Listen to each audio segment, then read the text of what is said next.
Today's episode is sponsored by Honey, the easy way to save when shopping on your iPhone or computer. How do you feel about online shopping?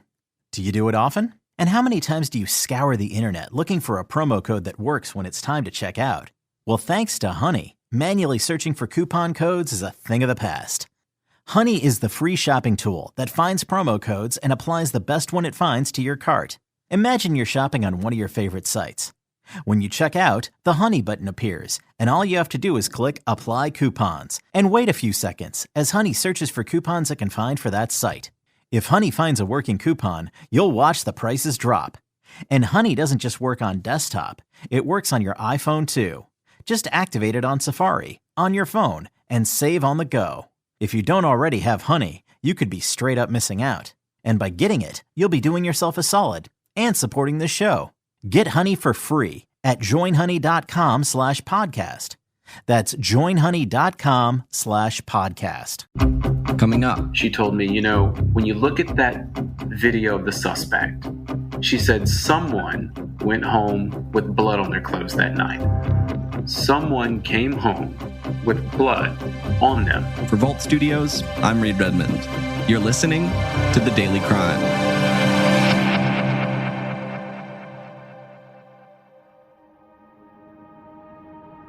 By all accounts, Miss Jones was an outgoing and extremely well-liked 26-year-old woman. Though she hadn't lived in the city for very long, it seems she made a very strong impression on everybody that she met here and had developed a very strong core group of friends in a short amount of time. Last year, 26-year-old Taylor Jones moved out to New Orleans from Boston. She was a singer and wanted to pursue dreams of a music career. But within months, she would be attacked in her own home. This incident occurred a few days before Christmas on December 21st at about 5 in the morning. EMS and NOPD personnel responded to a 911 call in the 700 block of Lesseps. They encountered Miss Jones, who had sustained multiple stab wounds inside of her own residence. She was transported to University Medical Center, where she was pronounced deceased shortly thereafter. Investigators have been trying to find her killer since, and they hope video captured on a security camera near Taylor's residence will help them do it. If there's anything about this individual that seems at all relevant or recognizable to you, please reach out and let us know.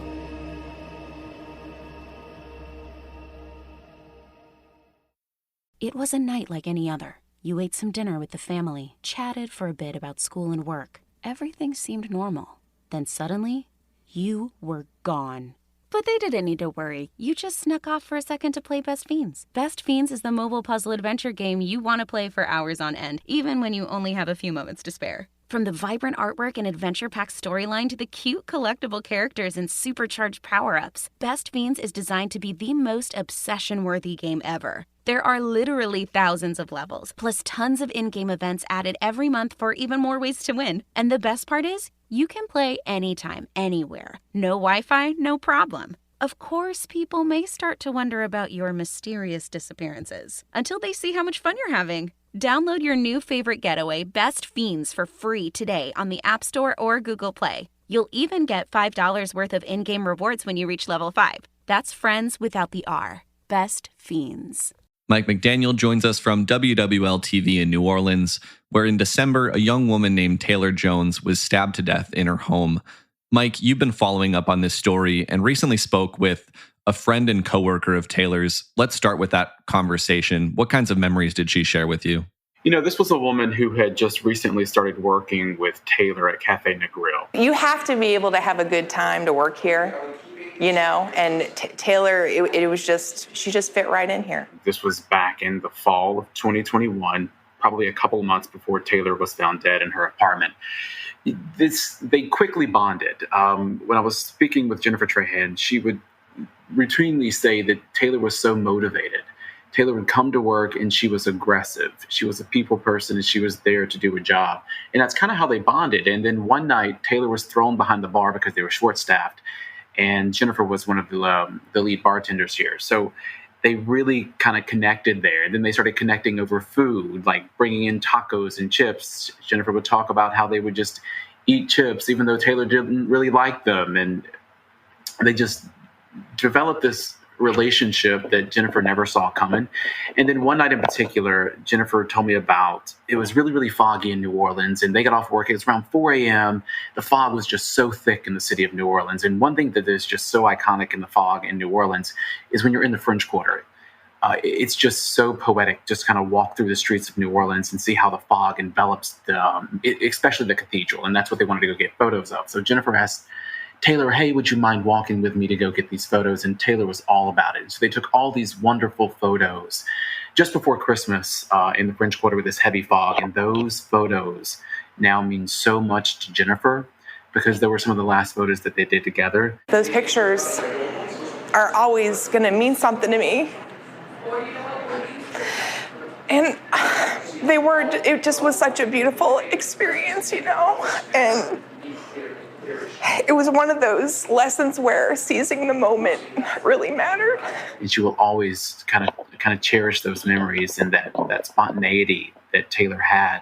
And that's one thing that she holds really dear from the friendship that they had. You mentioned this was shortly before Christmas.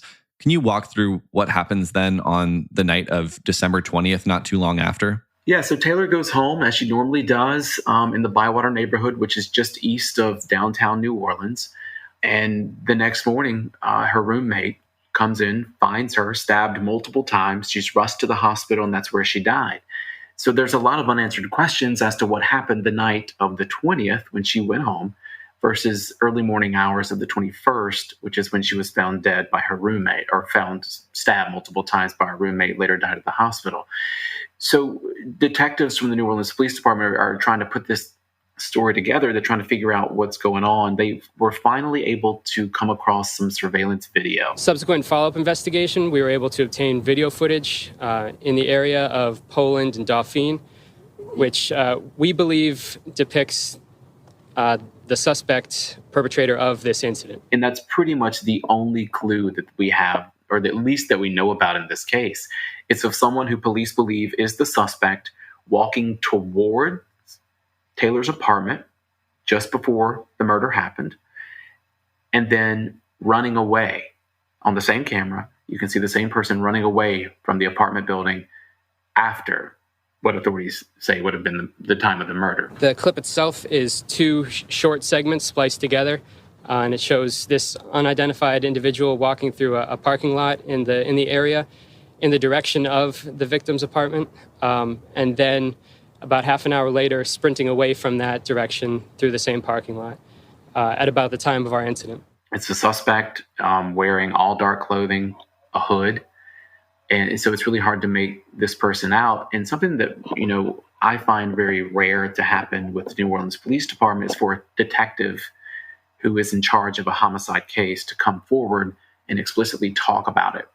Usually it's done through a public information officer or the chief, and that's kind of where any media statements stop. So in this case, the detective who's in charge actually came out. I can be reached personally, Detective Fife, at 504-658-5300. And did a little news conference trying to find this suspect, telling people to pay close attention to the way this suspect walked, to the way this suspect ran, and especially when it comes to, there was like a belt buckle or some type of keychain or something hanging from the waistband of the suspect. A potentially distinct keychain or belt buckle that seems to be dangling from the front of their waistband. So the detective was really trying to harp on the fact that he wants people to pay attention to this. If this looks familiar to anyone, to kind of call in OPD and let them know. So that really shows you that this detective is taking this to heart. He's really, really trying to find who did this, because this is the only clue right now that we have. And thankfully, the surveillance video does exist. But at this point, we still don't know what happened that night of the 20th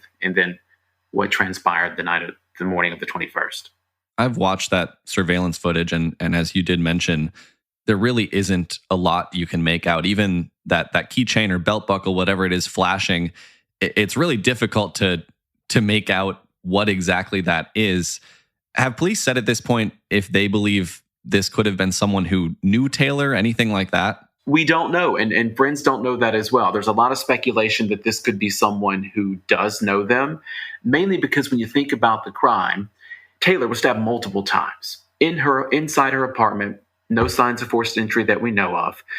The friend that I spoke to, Jennifer, her coworker, said that belongings weren't taken that she knows of. Taylor's wallet wasn't taken that she knows of. And the fact that there was no forced entry just says to her that this is more on the personal side of things as opposed to some type of robbery or any attempt at any other crime other than it being some intended target. But police have not said whether that's the case. You mentioned that it was the roommate who called 911. Have you had a chance to listen to that 911 call, or because this is still an open case, have police decided not to release that yet? One thing in here, they don't release 911 calls, especially when it's part of investigations. I have not heard that 911 call. I don't know if anyone else has. I don't expect it to be released. It's just not what happens here.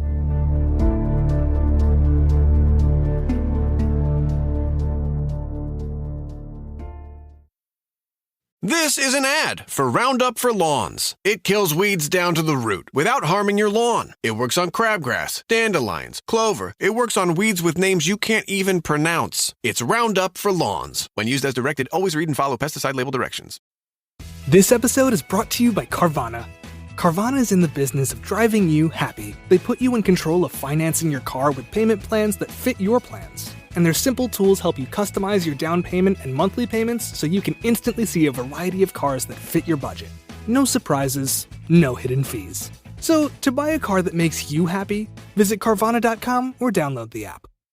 Tell us a little bit more about Taylor Jones. I know that, like a lot of people who move out to New Orleans, she'd gone out there to pursue a passion for music. Yeah, New Orleans is a epicenter when it comes to culture and music, and Taylor knew that. She was determined to move to New Orleans to begin her singing career.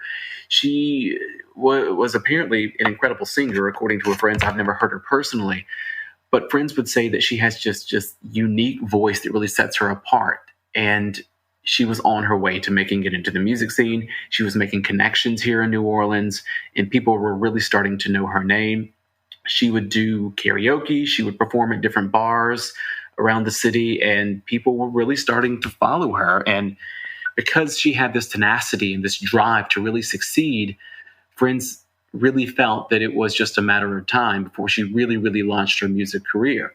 She was determined to make it happen, and she loved music. That's one of the reasons she started working at Cafe Negril, is because they're a big live music venue, so she got to be around that every night when she was at work. So that really helped her get her foot in the door as well and make some connections through work. And she was able to really, land gigs that way. And that's really became her drive here in New Orleans, was to succeed. And friends thought she was well on the way. It's clear from following your reporting and talking to you, this is a case that so many people want to see solved. What do investigators think it'll take to actually make that happen? It's going to take somebody to come forward, because as I spoke with the coworker, Jennifer, she told me, when you look at that video of the suspect, she said someone went home with blood on their clothes that night. Someone came home with blood on them. And in New Orleans, it's a small community when you think about big cities in general. New Orleans is a tight community.